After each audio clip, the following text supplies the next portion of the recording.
Million dollar மதிப்புள்ள தங்க புதையல் எங்க இருக்குன்னு தெரியுமா? இரண்டாம் உலக போரோட 2 நாட்கள்ல ஜப்பான் ஜெனரல் யமஷிதா பிலிப்பைன்ஸ் நாட்டுடைய மலையிலையும் குகையிலையும் புதைத்ததா சொல்லப்படக்கூடியதுதான் இந்த பொக்கிஷம். 1940களில் ஜப்பான் ஆசியாவுடைய பல நாடுகளை கைப்பற்றினுச்சு.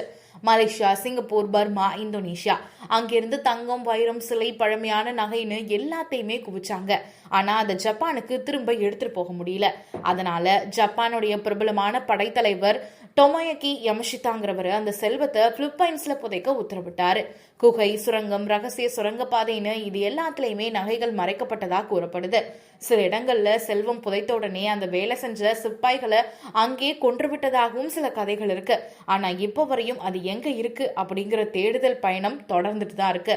1970களில் ரோஜலா ராக்சஸ் அப்படிங்கிற பிலிப்பைன்ஸ் நபர் ஒரு பெரிய தங்க புத்தர் சிலையையும் சில தங்க கட்டிகளையும் கண்டுபிடிச்சதா சொன்னாரு. ஆனா அரசியல் காரணங்களால அவர் கைது செய்யப்பட்டாரு. அதுக்கப்புறமா மர்மமான முறையில அவரும் இறந்து போனாரு. சிலர் அந்த தங்கம் பிலிப்பைன்ஸ் அரசாங்கத்தால மறைக்கப்பட்டுச்சு அப்படின்னு சொல்றாங்க. ஆனா இப்ப வரையும் யமஷிதா தங்கம் எங்க இருக்கு அப்படின்னு தெரியல. ஆனா அது கோடிக்கணக்கான ரூபாய்க்கு சொந்தமான பல தங்கங்கள் அதுல இருக்கு அப்படிங்கிற விஷயம் மட்டும் வெளியில வந்திருக்கு.